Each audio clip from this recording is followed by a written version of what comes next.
Hello and welcome to another edition of Community Forum. My name is Joseph Feaster. I am the host of the program. And as I always say, I'm going to have another exciting program here today. But before I introduce my special guests, I wanted to thank those persons who helped produce Community Forum. I want to start with my executive producer, Roy Cohen, and the assistant producer, Tanisha Salmon. I also would like to thank Michael Hammond, who is the director of the program of SMAC, Jeffrey Prickett. Leo McGowan usually is the floor manager here, but he is convalescing, and I want to say thank you to Leo nonetheless, but he is so ably replaced today by Frank Walsh, who is acting in that capacity, helping with the cameras and the floor manager, but also is, as you know, the host of two programs here. One deals with sports and the other sports program, and the other one deals with music. Also would like to thank CJ Mullen and also Dave Young, who is the technical aficionado here. It's so many different ways to make all of us look good when they have to edit the programs. But nonetheless, today is an exciting day because I have a very important person from in this town of Stoughton who has taken on a position which I hold near and dear, and that is the position of town manager of the town of Stoughton. She hails from Rhode Island, has come here and has begun her first 70 plus days on the job. So I'd like for all of us to meet Robin Muksian, the town manager of Stoughton. So hello. Good afternoon. Yes, and welcome to Community Forum, and welcome to Stoughton. Thank you very much. Since you're new to Stoughton, and the folks here, the townies are really tough, and they also want to know who's entering their town. So we'd like for you to, let's talk about you. Let's talk about what your background experiences are, what brought you here, where you've been. I know that came up during the interviewing process, but let's tell the viewing audience a little bit about you. Sure. As you said, I'm from Rhode Island. I was born and raised in Cranston, Rhode Island, and I live right over the Mass border now, over the Douglas-Uxbridge border. And I actually came into my career in government management or municipal management after having run for office in my community in Cranston where I had lived. I had run for a local, in Cranston, their town city council seats, and I had run for city council and I lost by 2 votes. And so I'm the poster child for every vote counts. And so that's my little plug for people to always engage in their civic duty. And somebody asked me how it felt to lose by 2 votes. And I said, you have to love a country where you can win by 2 or lose by 2. And that's the beauty of what we do. And here in New England, we're in the heart of that. This is where it started. This is where it started with local government and government of the people. And so right after that election, the then incoming mayor asked me if I would join his team as the Deputy Director of Administration in Cranston. At the time, I was teaching at the college level, and I said, you know what, this is a great time in my life. I was in my 30s. I said, wow, let me do this. Let's take a chance. And what I found when I got into municipal government on the executive side or on the administrative side, that I absolutely loved it. And I loved it because every day, you can make a difference in somebody's life. It might be the most minor of things. It might be a stop sign that has graffiti. But to the person in that neighborhood, it makes a difference. So I found that, wow, I'm really passionate about that. And I've always loved the concept of local government because it is where people can make a difference. So I did that for 4 years. And when that mayor left his seat, I was hired as the Director of Administrative Services for the town manager in South Kingstown, which is where University of Rhode Island is, where I had gone. And I spent a few years down there, and I was very fortunate to mentor under an amazing town manager, Steve Alfred. And Mr. Alfred at the time had been town manager for 25 or 26 years in South Kingstown. He recently retired out with, I believe, 36 years. And so I was fortunate to mentor under somebody who taught me this form of government and the role of the town manager. And I found that I really enjoyed that. But then I did get the opportunity to go back to Cranston with Mayor Fung, who had just been elected, I should say. And to go back to my hometown as Director of Administration in a city of 80,000 was a really nice opportunity. So I did go back. I did that for several years, and then after that did a little bit back in academia, in academic administration as an assistant provost. And I found I missed municipal government. When I left it, I realized how much I missed it. And I missed the pace of it and the excitement and that, again, that ability to know that every day you can do something. You can meet the people you serve every day. And so I took a job with the Providence Public Schools, and that gave me a chance to work on the school side a little bit. And I was the executive director of operations for a school district of about 23,000 students, and with a whole host of financial struggles in that town and socioeconomic issues. It was a tremendous learning experience and another reminder of how important what we do every day is in government, because we were touching children at this point, and in some cases an extremely vulnerable population of children. And eventually I worked my way back to Cranston with Mayor Fung, and then I saw this job advertised for Stoughton, and I applied, and here I am. All right. Well, a very impressive resume of experiences. You oftentimes you don't find one with the wealth of experiences, administrative, budgetary, both sides of the basically what exists in a town, school as well as the town government. So you've had some great experiences. Now you've just into about 70 days, maybe 75 days here in Stoughton. You were hired at a point in time where you had to come in and create a budget. Yes. And you're going through the budgetary process now. You're going to be coming up in a couple of months onto a town meeting. I believe you attended the special town meeting in November, I believe it was. Let's talk about, you had to come, you parachuted in, and what have you seen? We'll get to challenges and opportunities, but let's get to you first day on the job, the things that you found. You know, just even finding where the ladies' room is one thing, even though we have a private one in that office. But nonetheless, talk about your early experiences now with your 70 days on the job. I will, and I have to comment on the ladies' room thing, because it's funny you bring that up. The first day, at the end of the day, it was sort of chaotic that first day in there, and I realized I needed to use the ladies' room, and I went out to Reggie out front, and I said, Reg, where's the bathroom in the building? She said, Robin, you have one in your office. I never had time to explore, so that's actually pretty funny. So my first day, as you know, was at town meeting. I was sworn in at town meeting, a special town meeting. So there is no better way to get the flavor of a community than to go to town meeting and to hold up your right hand that day and take that oath. Well, I'll say what the flavor of it is. You can say that, but in terms of fine, we'll move on. Okay. So I sat back in my seat that night, and I'm watching, and somebody on our team, one of the directors, leaned over, as I was meeting that night, and leaned over and said, "Are you sure you're happy you just did this?" And I said, "Yeah, this is great." Because what I found was the night before, I worked right up until my first night here, my swearing in here, I worked right up at my last job. So the night before, I was at a city council meeting in Cranston.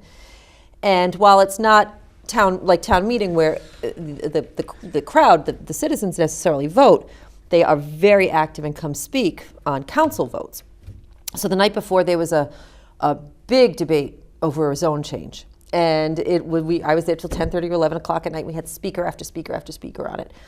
And so somebody said, well, are you happy you did this? I said, yeah, I love this. This is just what I did last night. Until 10 o'clock at night last night, 24 hours later, here I am, 30 miles up the highway. And it's, so for me, what I found is, again, New England government is participatory. And what I'm finding is just what I found, and I'm trying to practice the same way I have in the past. People want to meet you, talk to you, know you. It is participatory government.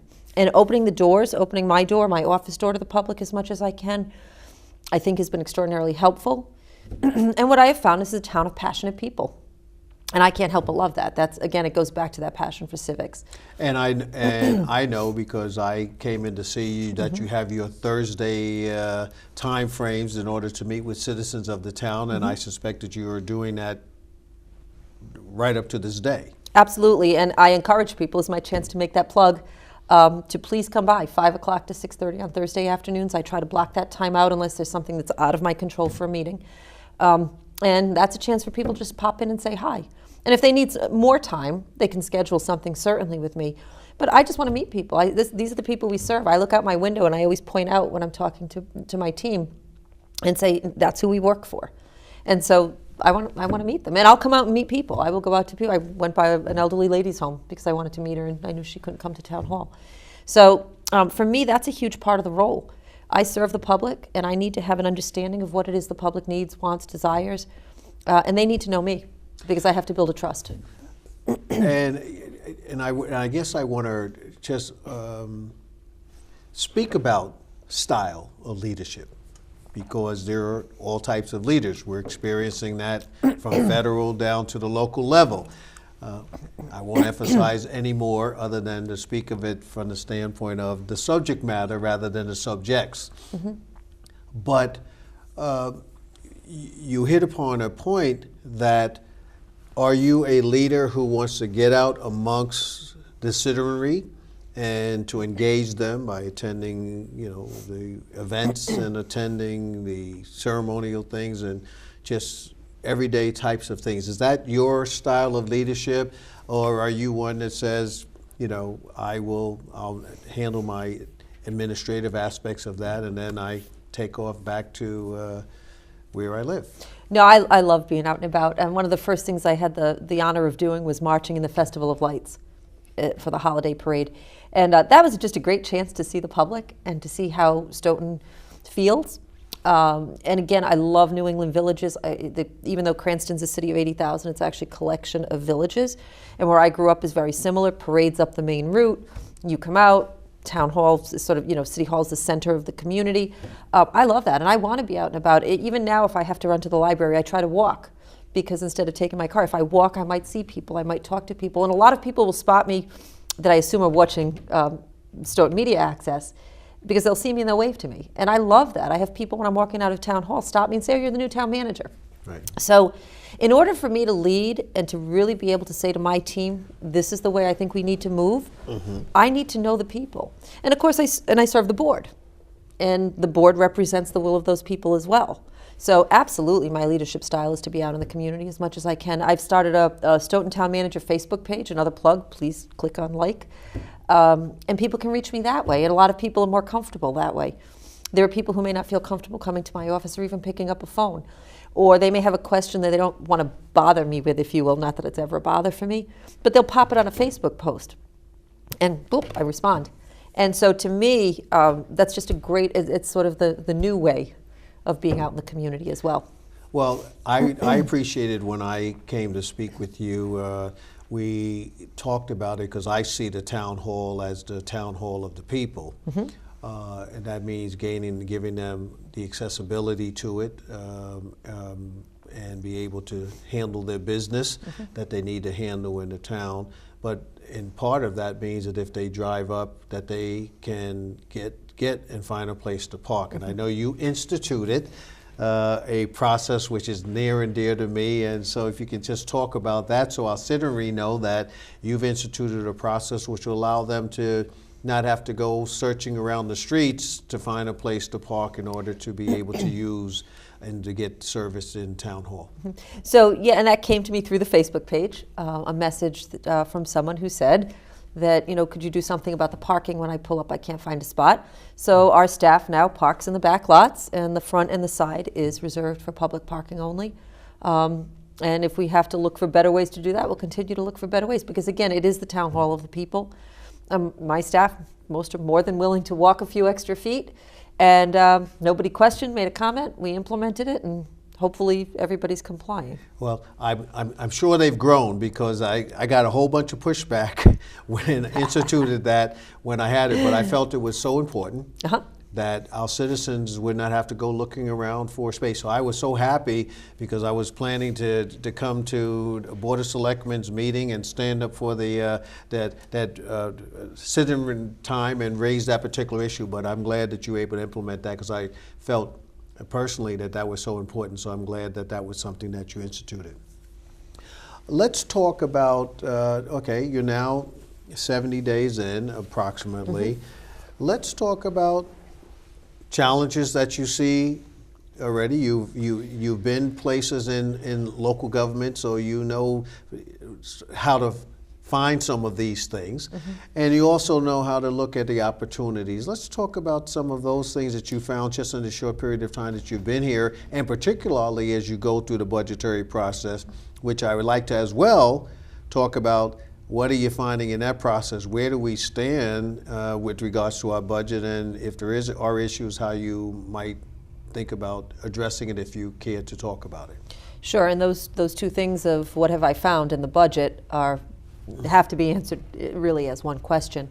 Coming in the middle of budget season, or to be sort of early on in budget season, but as it's ramping up very quickly, was challenging, but probably the best thing that could have happened. The best way to learn a town or to understand a community is to look at every line item in that budget and know where the money's being spent and know where the money's coming from. And so the biggest challenge, as with many communities nationwide, is money and funding, and trying to maintain level services, trying to improve on services, and not burden the taxpayers any more than they already are. Again, I work for the people, I work for the public, and I know that public struggles to pay every penny of those taxes. I am not to be too personal, but I am a second generation American. My dad's first generation American, as is my mom.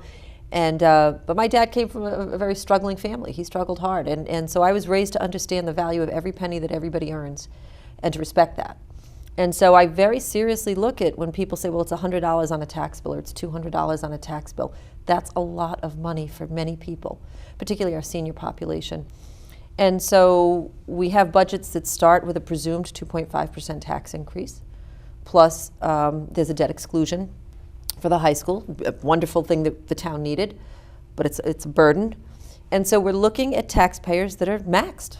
They're maxed. And so the biggest challenge, and one of the things that the board has charged me with when they hired me, was looking for alternative sources of revenue. So that is my biggest challenge. That is my biggest goal.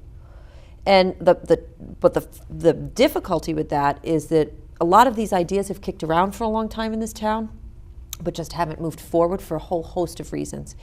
And no blame, but just a host of reasons that they have not moved forward. But many of them cost up front, and this is where we run into that question of how to do it. So for example, we need to generate revenue, but in order to build up that area along Park Street, and I know this has been sort of a controversial discussion, is the Park Street Sewer Project. And there's a lot of fear and concern. Are people going to be forced to tie in? That's more money on certain individual homeowners. But the reality is that the town needs to expand its infrastructure to be able to draw larger revenue-generating businesses into areas where it's appropriate.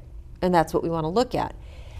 And these are the challenges that I face. How do I work toward implementing this infrastructure that we can get more revenue sources to take the burden off the taxpayer? Because ultimately that is my goal, to give some sense of tax relief, not to always presume a 2.5. And that comes through revenue growth. We can talk about saving through contract negotiations, certainly. Labor relations is a big part of this as well. But shifting the revenue streams is the most critical. And if the economy takes a little bit of a turn and our property values don't sustain, our revenue is going to drop as well. But that double edge on that property value going up is it's still the taxpayer who bears that. So really looking for ways to develop this town, ways to encourage. We have one of the first things I did was pull the economic development coordinator out from under me and put her into a separate department and give her the title of director. Because we need economic development. We need to draw in industry into appropriate areas, retail into appropriate areas, and of course redeveloping the downtown center is a huge cornerstone of that. Let me, you are referencing the things which are near and dear to me, both when I sat in that chair, but also as a citizen of the town and one who deals in real estate and in government. And because I'm going to say it, we need to expand the commercial tax base, which will provide some relief on the residential tax base, because otherwise we run into a situation where the town folks will pay more, whether they're, as you point out, whether their properties increase individually, or we have to get into these, special debt exclusion sense with Proposition 2.5. You can't go beyond that. So you either do that. There's only two ways you raise. You either raise more revenue, or you cut cut costs. And there's only certain places where you can cut costs and not affect the service. So let's talk about, if you will, I don't want to get too much into the weeds, but to me, and it's been looked at for quite some time, the sewer project down Park Street is so critical, in my view, to the development of that. Is there a way in order to look at that where we could possibly do that with some of the state programs would provide funding, and I recently attended a presentation on that, but also where you spread the costs across, because the entire town residential tax base will be affected. So is there a way in which to, yes, you have to tie in here, and I know there's been discussions about it'll only be tied to when you sell your property versus in terms of something here. I'm not sure if that's entirely true. Is there a way to meet the argument of the resistors to that effort against what is the benefit for the town? Because my view is it's never going to pass town meeting. We have to find another way in which to do it. So I'm using that as an example because I think outside of what we've done up on Turnpike Street and other areas, the building of the downtown, that's not going to generate the types of revenue that you're going to need going forward. So that's my giving you the opportunity to respond. The feaster raised the issue, not you. Okay, well, good. I'm glad you did. And you're right. Downtown revenue isn't going to take the burden off the taxpayer. What downtown redevelopment does is really makes us as desirable as we possibly can be. And it's a lovely town with huge potential. And so, yes, absolutely. That downtown renovation is really to make it where people want to be in Stoughton and come to Stoughton. And are there some revenue generators if you have meals taxes and things like that? Absolutely.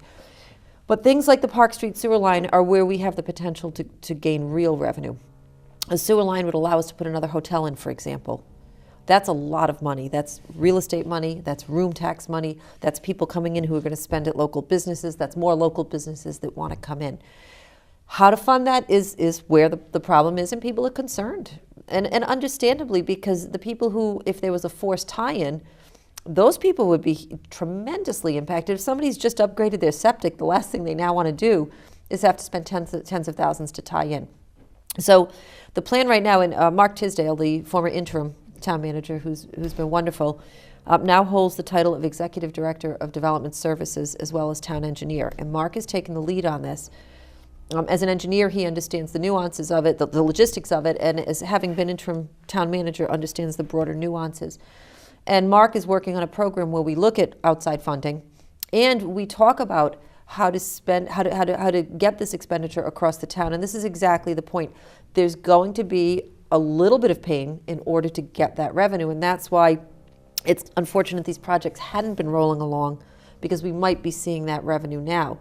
There should be a relatively quick revenue stream once those sewers go in, just by the value of those industrial properties going up and those commercial properties. That's right. So right off the bat, we should see some reward. And yes, it probably will end up spread across the town, but in as minimal as possible, not that a tax dollar is ever minimal.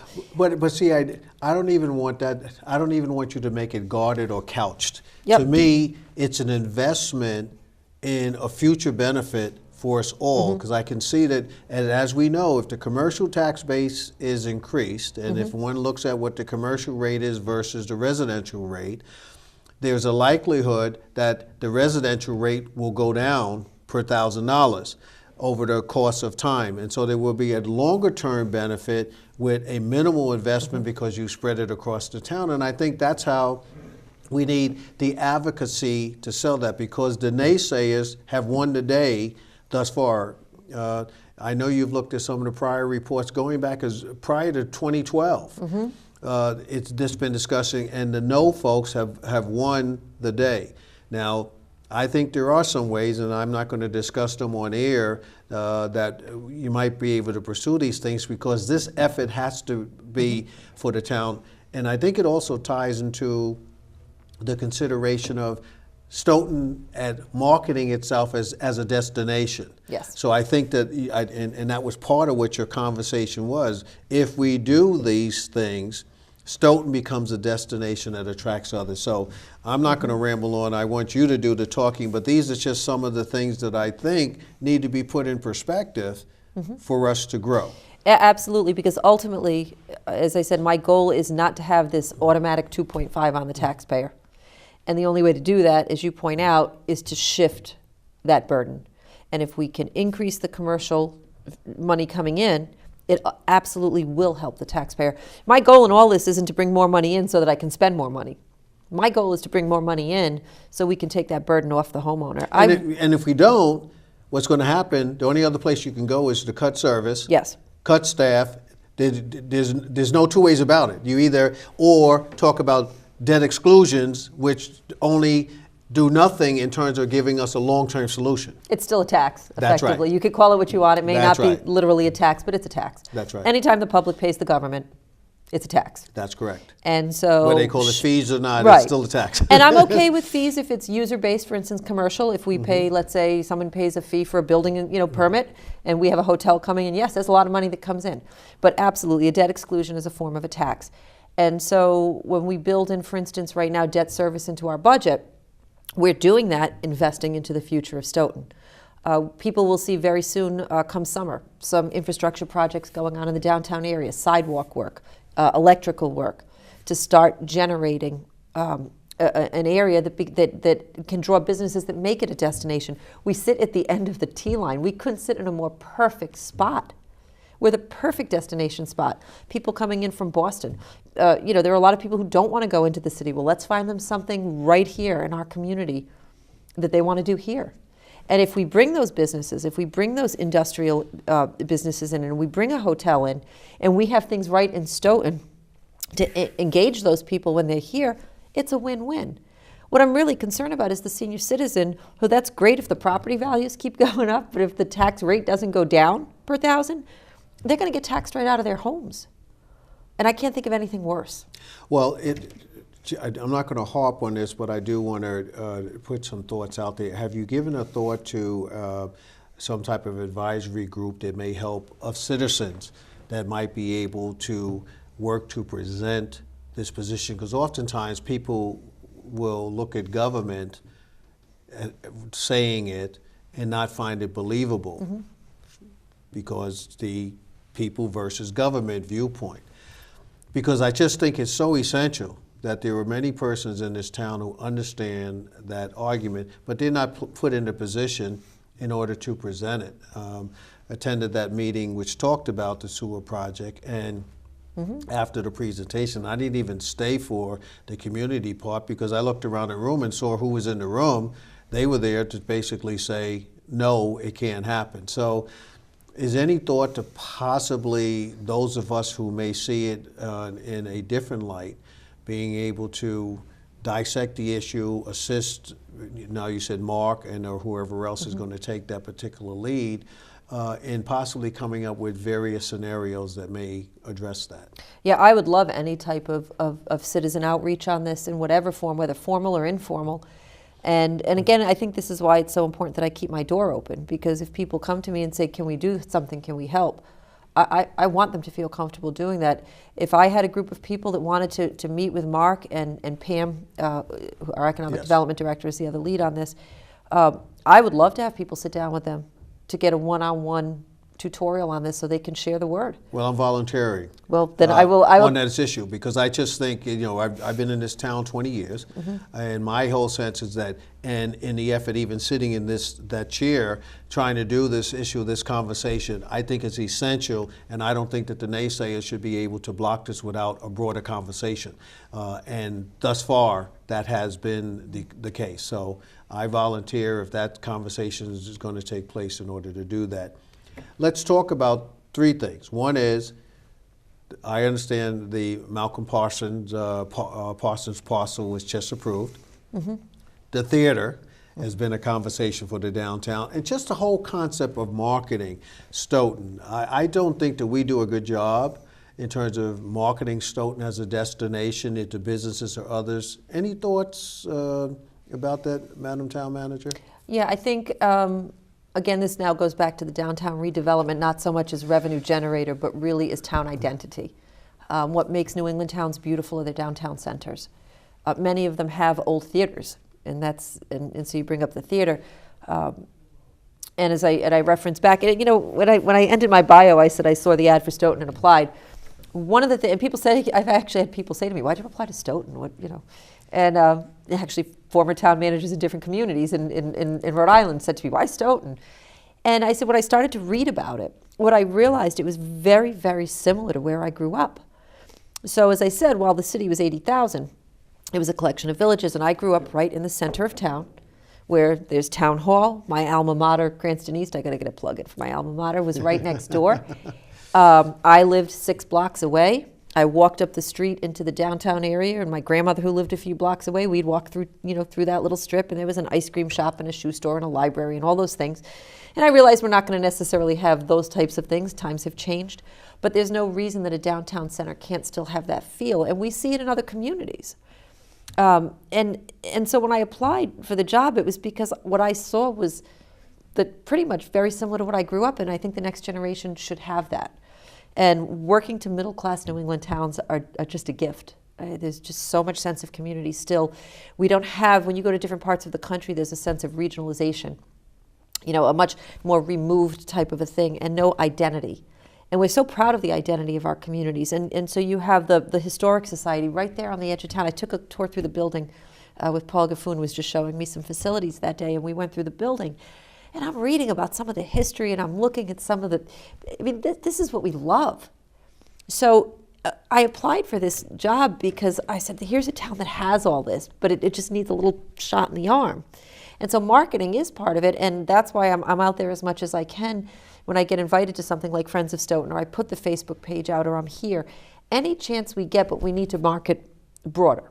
Right. Well, when No I'm talking question. about, I'm talking, yes. And I want to bring them in from outside. And this is where our economic development director becomes critical. She's beginning to work with developers and people with kind of neat businesses in different places like Norwood and whatnot, and talking to them about trying to bring them in. Something unique and creative that could happen, let's say, at the train station, because that's this really cool thing that we now have. I was going to ask you about the depot, and I know that Pam is great. She came in from Norwood when we hired her, and I think under you, she'll have the opportunity to spread her wings to do what she does well.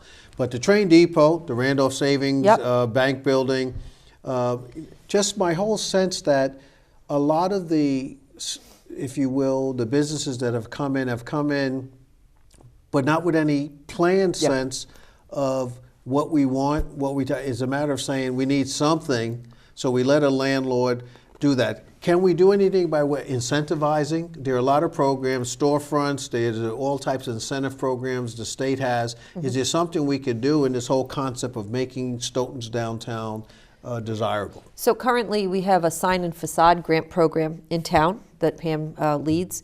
And in fact, I just posted it on the Facebook page again, that there are applications. And that gives a nice feel to the downtown. But I think you're right. Thematically, there has to be something that makes Stoughton Stoughton. And there are a couple of different directions we can go. One of the things as we get budget process under control a little bit that Mark Tisdale, Pam, and I have spoken about is reaching out to a variety of developers and saying, come to Stoughton. Let them take a tour around. Just go, we all know different people I know developers who specialize in theater redevelopment. I've got to make a phone call and try to get somebody. We redeveloped the Park Theater in Cranston, and it was a rundown, closed theater for years and years and years, and now they have shows, and it's beautiful. And several towns in Massachusetts have done that, and are successful. If you just look in the paper at all the venues that have been created in local communities within the past 2 or 3 years, it's just been extraordinary growth. Absolutely, there is an interest in that, and if we are able to do that, do we look at downtown Stoughton as sort of an arts and cultural center? How do we draw the younger generation in? We want millennials to come in for things that interest them. We have a couple of businesses coming in soon. I'm not sure they've been announced publicly, that will draw a millennial crowd. So in doing that, then we have to think about, okay, then who should we encourage, or who should we look at for the train depot? What fits? And things that are positive, and things that if we had a theater that was active, it could draw millennial depending on the type of show, but it also could serve our senior population.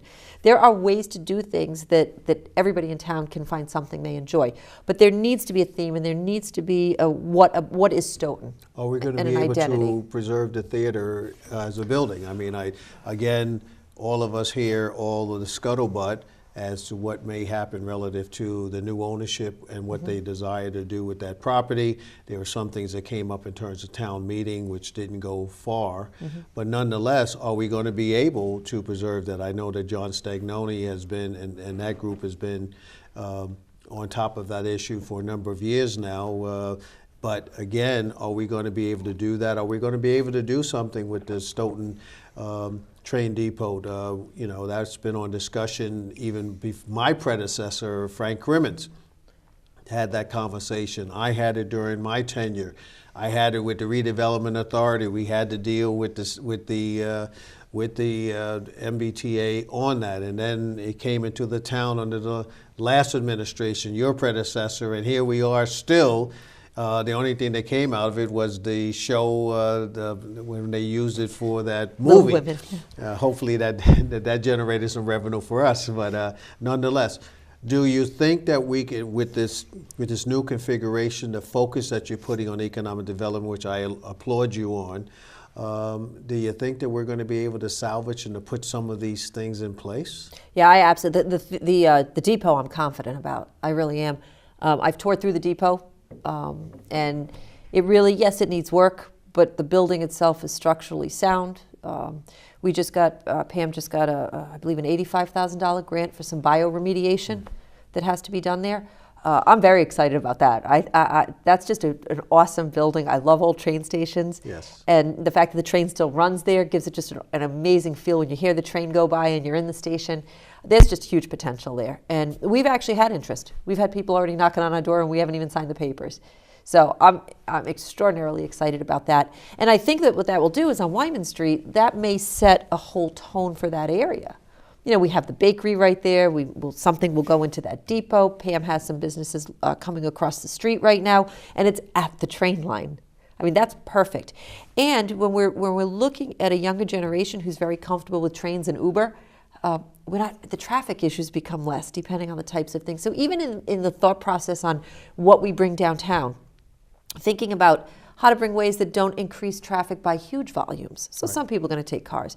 But the depot I'm confident about. The theater obviously structurally is a concern. And I will say this, John's been wonderful. He's passionate about this, and we are in conversations with him repeatedly. He's met with me several times. And the Friends are doing what they need to do to try to continue on their role. Pam does speak with the owner of the property, so we have an open relationship, and we're trying to keep a very open line of communication there. Nothing is imminently in the next few weeks, few months, as best as I can tell, is going to happen to the theater in a bad way. I would again like to encourage private developers to meet with that owner. And again, you know, I want to facilitate. This is not something that the town gains or we gain personally or anything like this. It's just bringing people to a table. Well, it's building the community. And Absolutely. I mean, you're at the apex of it for sure. But I would also recommend possibly, if you haven't had the conversation with Steve Kelly, who is a co-host, is a host on Community Forum as well, but as I mentioned off air, Trackside Properties are his.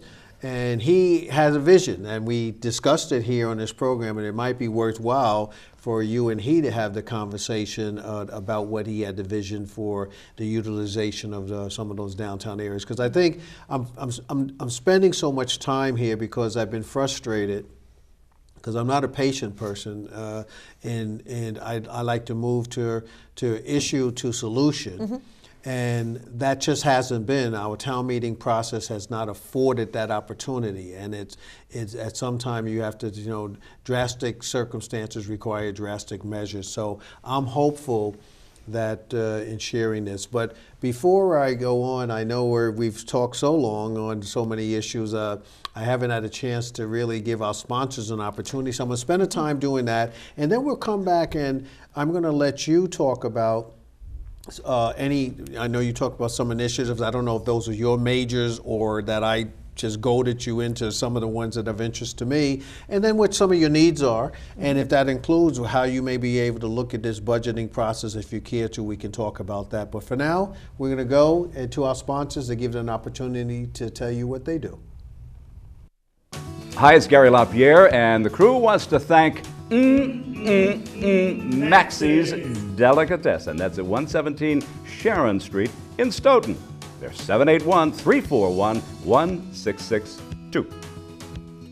American Cancer Society, yes, they're looking for volunteers. Drive cancer patients to and from their treatments. 1-800-ACS-6662. Or just go to www.cancer.org. Ilsa Mark's Food Pantry in St. Anthony's Free Market, 2 Park Avenue in Stoughton. For more information, call Christine Gallagher. That's at 781-341-0611 or 781-341-0549. Meals on Wheels. Just ask for Jessica. You'll find her at 781-344-8882, extension 2. Stoughton Penny Saver. Our business is advertising your business, they tell us. 27 Rose Glen Street, Stoughton, 781-344-4833. Community Forum showtimes in Stoughton. It's Thursday, Friday, Saturday, and Sunday at 6 p.m., Monday at 8 p.m., Tuesday at 5 p.m. It's on Comcast Channel 9 and Verizon Channel 28. All comments and suggestions welcome. Contact us at communityforum1@yahoo.com. Samaritans, they're at 41 West Street on the 4th floor in Boston, 02111. Their phone number is 617-536-2460. 24-hour helplines for Samaritans, and the number is 877-870-HOPE. That's 877-870-4673. Samaritans, you can find them at 800-252-TEEN. That's 252-8336. Or find them online at SamaritansHope.org. Material that I dropped by for you was just to give you a flavor.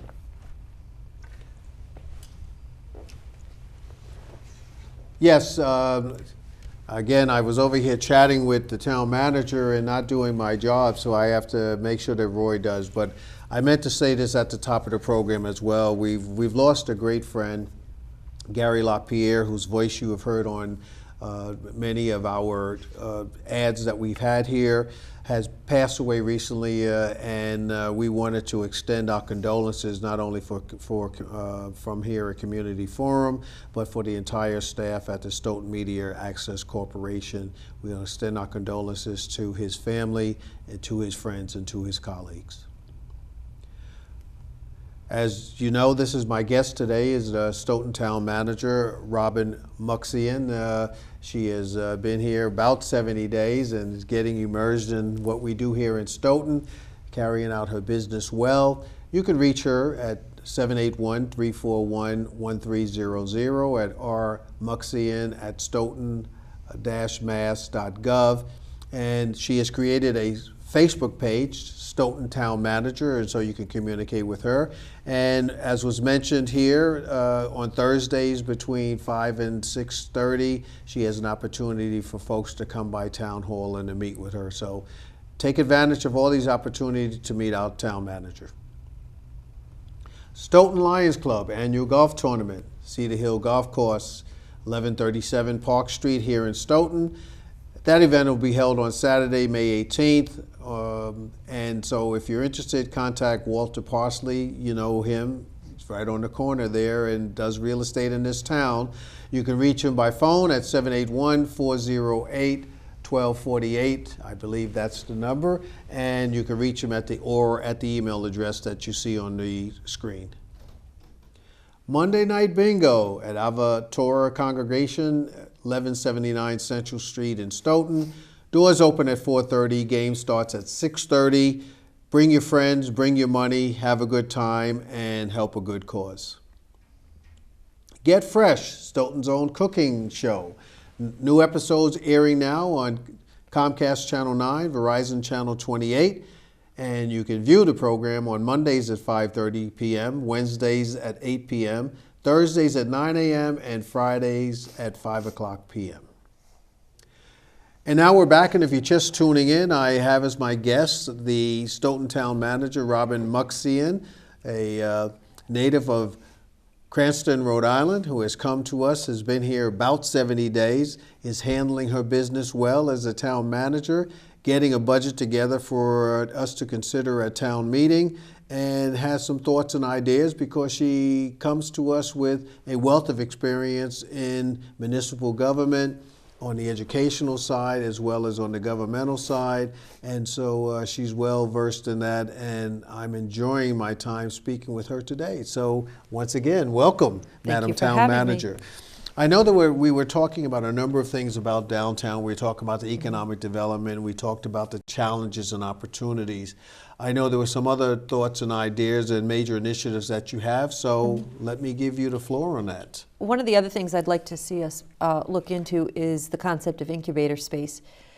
We live a train line away from some of perhaps the best colleges and universities in the world, arguably. And quite often you have young people come out of undergraduate and graduate programs that need to do some startup work, bioengineering, engineering, computer information systems work. And a lot of times those younger people are looking for joint common space. And what Incubator Space does is it sets up joint common space where these small startups can share those costs and get rolling.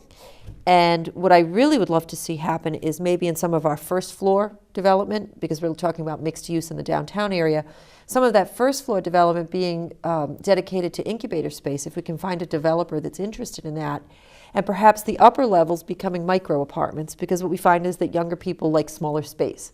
That's why you see so many storage facilities going up, because they tend to store their stuff, and then they live in relatively small micro unit apartments. Again, the benefit of this is minimal car traffic. It may be one person in one of those micro units if they have a car at all, because again, we have a T-line and Uber is a very cell phone call away. And that would be a great way to bring young life and talent into our community and hopefully encourage them to stay. So if their companies start to grow and they eventually need to move into an industrial park, we have the industrial parks ready with the investment that we were talking about earlier with things like sewer lines and infrastructure growth. They might be able to keep those companies in Stoughton as they grow. We saw one when I worked in South Kingstown that started in SK. Unfortunately, it grew so big they couldn't find anything right within that community at the time to stay. But it was a local startup kid who came out of URI and started up and grew to a huge company.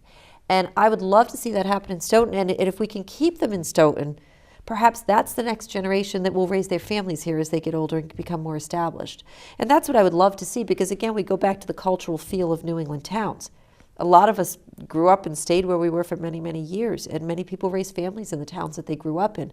I would love to have Stoughton be somewhere where people can come out of college and instead of going and looking somewhere else, say, there's a really cool town just outside of Boston where, I can start up my business, and 10 years later that business is thriving, has room to grow, stays within our tax base in Stoughton because we now have places for them to go. And guess what? Now they buy homes in the town too and raise their children here and send their kids to Stoughton schools. So there's a personal as well as work investment into the community. And I think that's how we build really good communities as well as have economic growth. Let me talk about, and I'm glad that you raised that. I represent developers. That's part of my practice in Boston, and we're talking about micro units close to the train lines. Yes. Particularly in and along the Red Line in Boston. And we're talking about, and Boston has a micro unit program. I guess it begs the question, will we need to deal with some new zoning in certain areas to begin to address this? And then lastly, with the advent of the new high school, it seems to me that too is going to be part of that attractiveness. Yes. Of Stoughton. So therefore you're going to need to find places that people want to live, which is going to be affordable. Mm-hmm. How do you see all of that integrating in order to accomplish that economic development piece that you're talking about? So you bring up some great points. First of all, the zoning changes.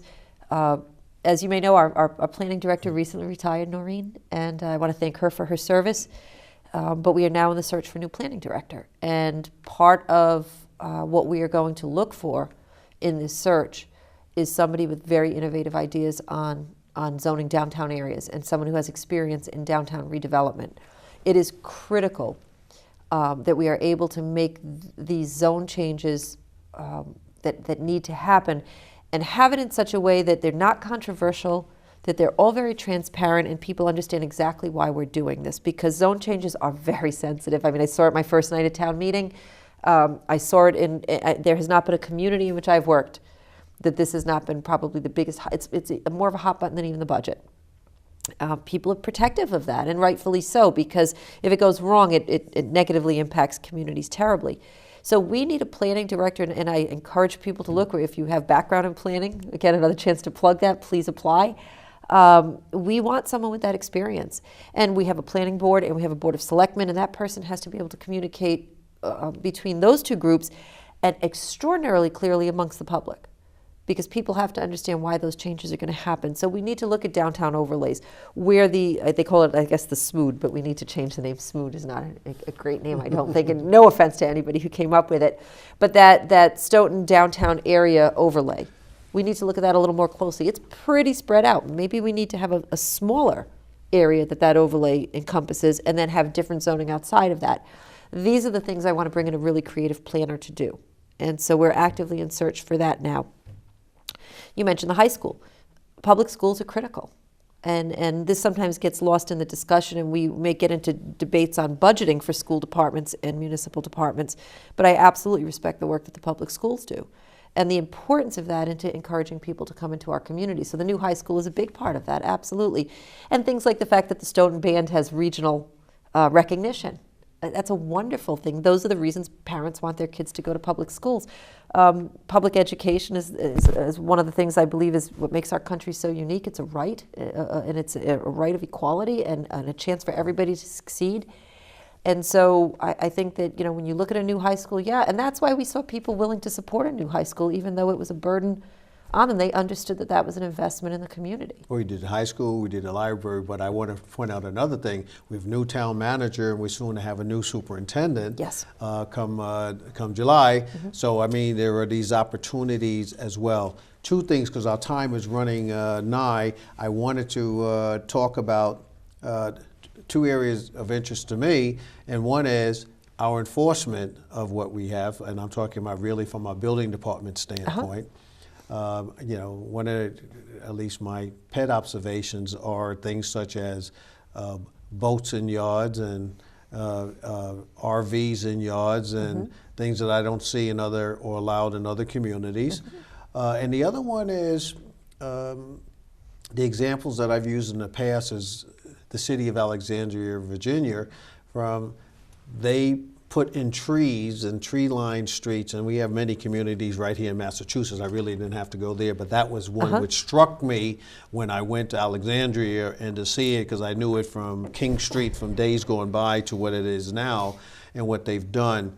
And that stretch of 138 to me lends itself to that, at least with the businesses maybe being supportive of that with some type of encouragement from government. Any thoughts on that, Madam Town Manager? Yeah, anytime we can do beautification, and we have beautification groups in town, I think it's critical. One of the things that concerns me about the town is that our gateways, unfortunately, are not all that attractive, to be honest, and we need to brighten those. And those are the types of things that we can look at. Do we line some of those gateways with appropriate street trees? Absolutely, those are things we need to look at in this town. Those are important things, but that code enforcement is critical. And what I'm finding is Facebook page is really good for that, because people will message me and say, hey, such and such an address is repairing cars on the front lawn.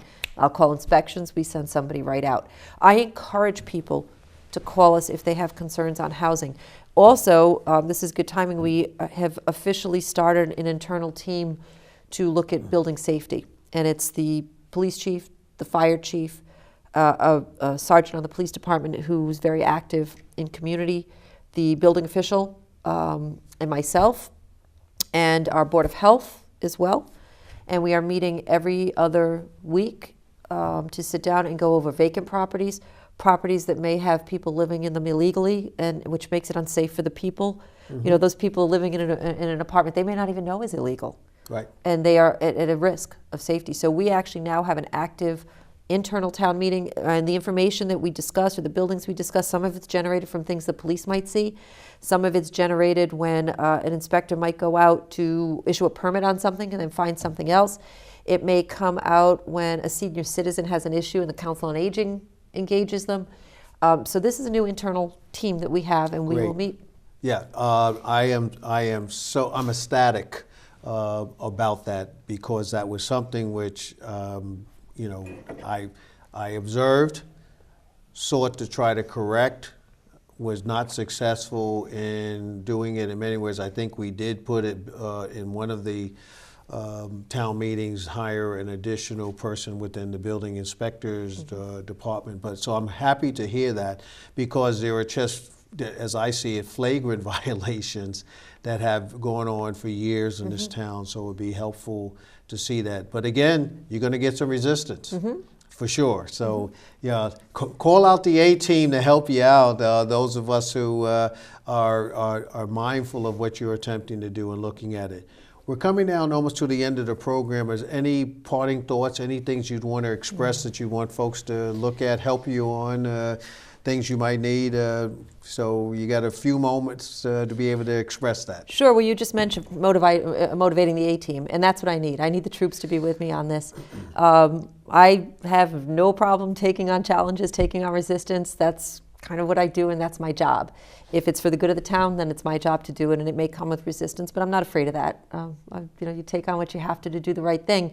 But it's great when you have a team behind you, and I'm fortunate. I have a wonderful team of directors that work for me, but I need the public, and I need to have them motivated on things like this when we're standing up and we're saying, no, this is an illegal apartment and somebody's going to get hurt, whether it's one of my firefighters having to go in there if, God forbid, there's a fire, as we saw happen in Worcester when we had people in buildings that they didn't belong in. God forbid, I don't want to see that happen to a first responder, but I don't want to see a person in that situation either living in one of those apartments. They may not even know they're in an illegal apartment. But I also need, in order to have troops motivated to do this, what I really need is their trust. And that's why my open door. I need the public to trust me and to trust that I'm doing everything I can do in their best interest and that I serve them. And if I believe if I have their trust, they'll motivate with me. And maybe I'm naive, but I'm certainly hopeful, and the people I've met have shown me that so far, and I'm grateful. Well, I for one, am appreciative of the way you've come into the town, the way you've approached it. You haven't saddled yourself into X group or Y group, which is good. Some people are going to try to put you in X group or Y group, and you impress me as one who will be able to navigate through that particular process. I am sure there are many in the viewing audience wish you much success and want to be helpful. So I want to thank you for coming and gracing this program with your presence today. And as I said earlier, I offer you my support. Thank you, and thanks to the people of Stoughton for being so welcoming to me.